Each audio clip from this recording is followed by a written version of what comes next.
A stranger walked into my backyard with a rolling suitcase and asked where the workshop entrance was.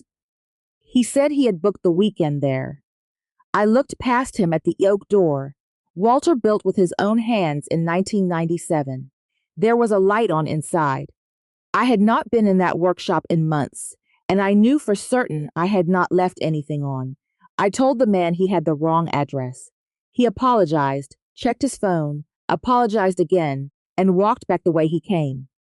I waited until I heard his suitcase wheels hit the sidewalk. Then I went inside, sat down at the kitchen table, and opened Airbnb for the first time in my life. I typed in my own address. My late husband's name came up at the top of the results. 47 reviews. 4.8 stars. $195 a night. And the host listed as Samuel, my son-in-law, who had been telling my daughter they were just letting friends use the space for free. I sat there with both hands flat on the table, not panicking, just thinking about how long this had been going on without me knowing. If this is your first time here, I am glad you found this. Please subscribe before you keep listening. This story takes a while to tell, and I think you will want to hear all of it. My name is Camila Torres. I am 70 years old. I live in a house on the edge of Portland, Oregon, in a neighborhood with old fir trees and narrow streets and neighbors who still wave from their driveways. I spent 32 years as a public librarian before I retired, and I have been a widow for 2 years. I am not telling this story to talk about betrayal. I am telling it because of what I found on the other side of it, and because of the man who prepared me for it without knowing he was doing so.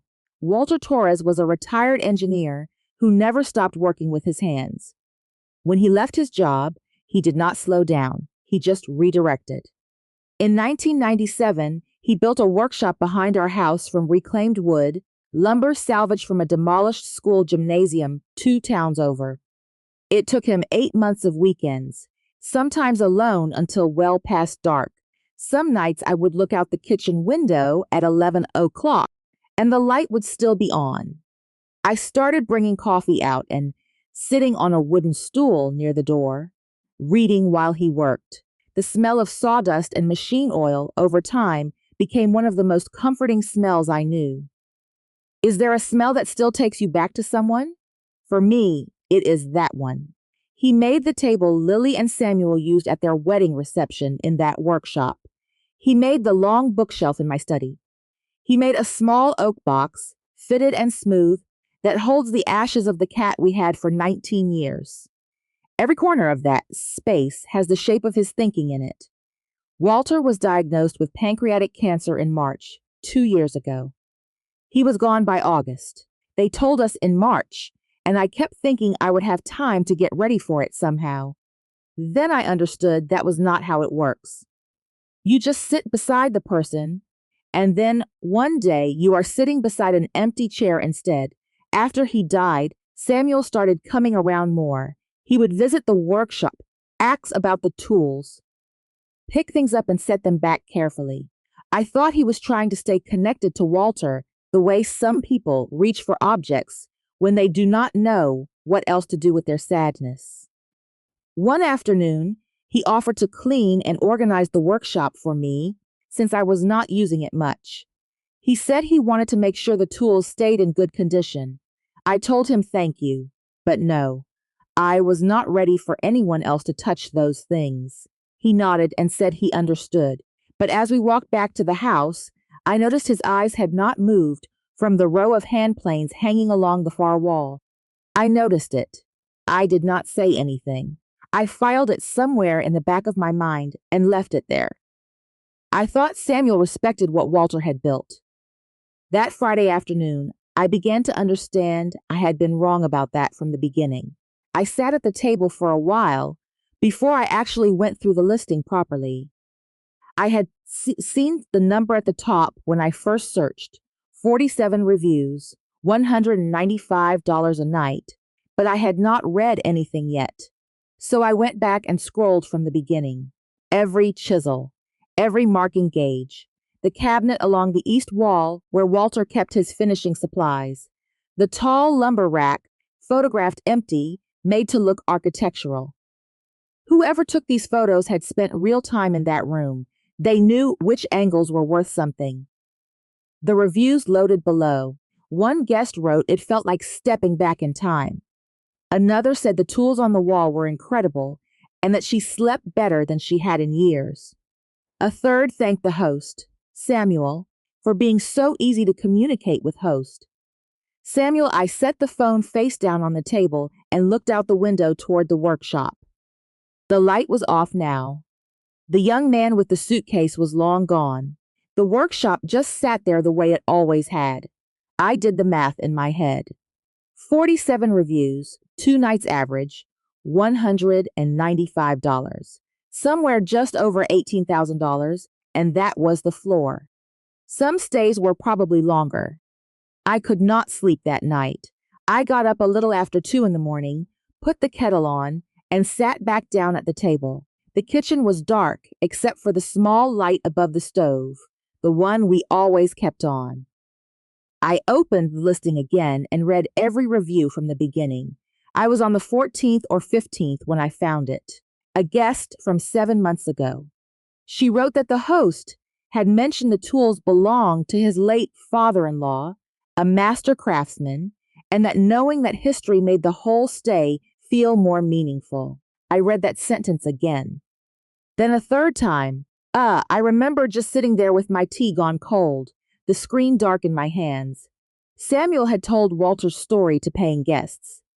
He had offered it up as atmosphere, as the kind of detail that makes a rental feel worth $195.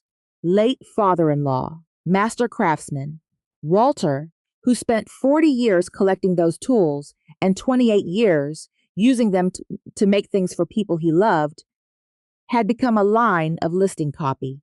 What do you do when someone takes not just a place, but the story inside it? I sat in that dark kitchen for a long time. I had cried enough in 2 years. What I felt that night was different. It was the specific weight of understanding something had been taken that I had not known was at risk. But then something shifted. I thought, no, not lost, only taken without my knowing. There is a difference. And that difference, it turned out, was everything. I did not call Lily that night. I needed to know more before I said a word to anyone. The next morning, I called Renata. She had been my closest friend at the library for nearly 20 years, retiring 2 years before I did.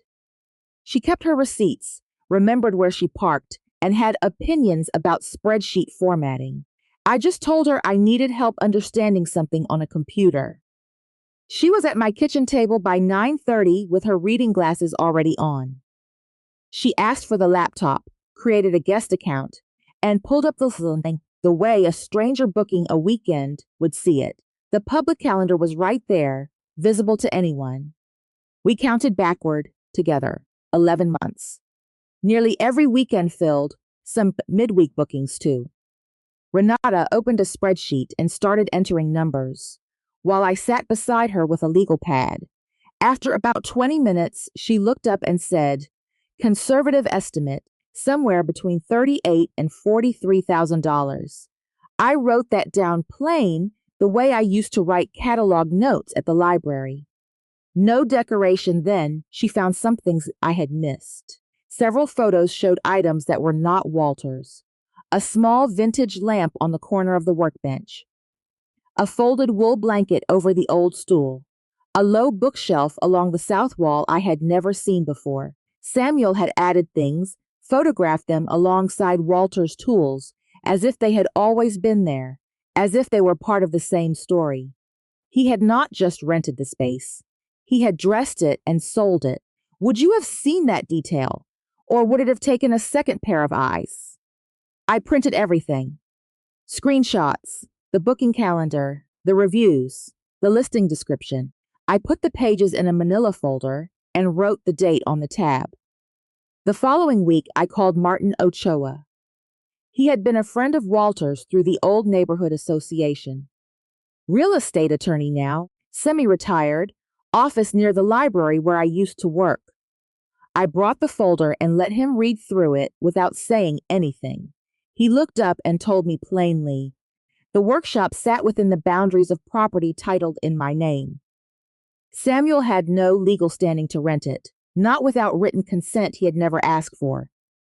If I wanted restitution of the full revenue, the grounds were clear.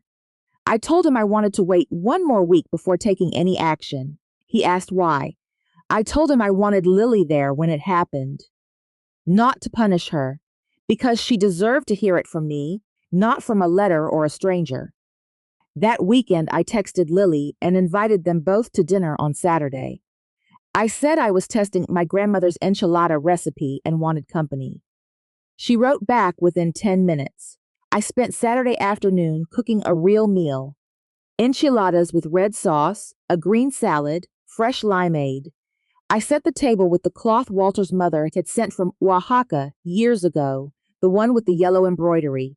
I used the cream ceramic plates Walter always preferred, 2 small candles in the middle. From the outside, it looked like any ordinary Saturday dinner. In some ways it was. I placed the tablet face down on the chair to my left, where Samuel would not see it. While the enchiladas were in the oven, I stepped into the hallway and called Martin to confirm he could meet Monday if needed. He said yes. I hung up, opened the kitchen drawer, checked the folder. It was right where I had left it. Then I heard a car slow down outside. Lily's voice, bright and easy, the way she sounds when she does not know anything, is different. I stood at the stove and took one slow breath. I thought about something Walter used to say, that you are never in a hurry when you know you are right. He said it about woodworking, about waiting for glue to cure, about not rushing a joint before it was ready.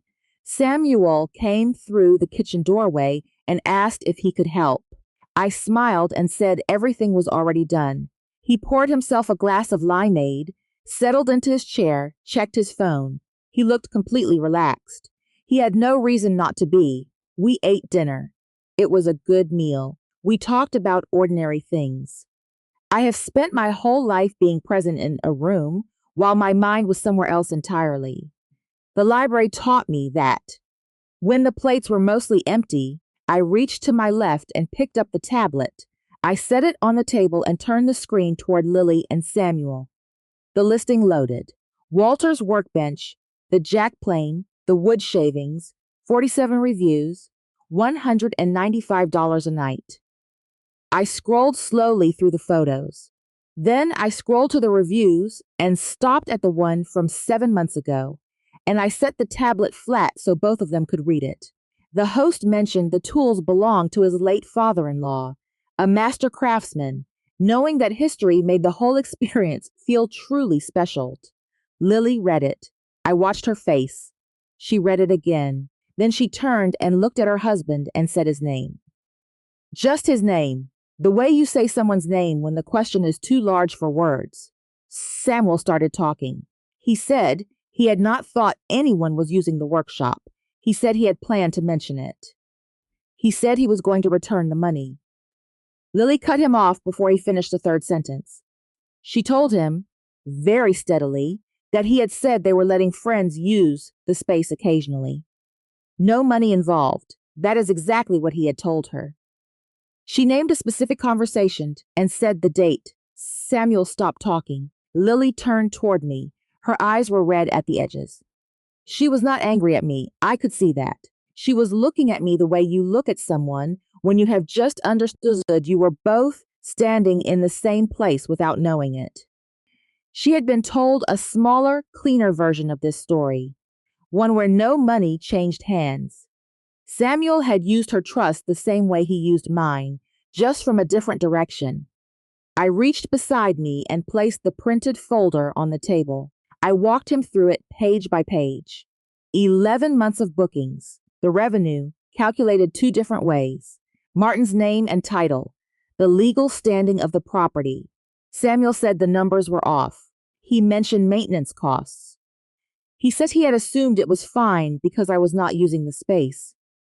I turned to the last page in the folder, the screenshot showing the staging items he had added, the lamp, the blanket, the bookshelf placed around Walter's tools. I told him that buying furniture to photograph alongside a dead man's belongings in a space he did not own to charge strangers to sleep there was not an assumption. It was a series of decisions made one at a time over 11 months. He had nothing to say after that. I placed the repayment schedule on the table. $40,000, 20 equal monthly payments, starting the following month. No interest. He could sign tonight and meet with Martin on Monday, or I would step back and let Martin reach out to him directly.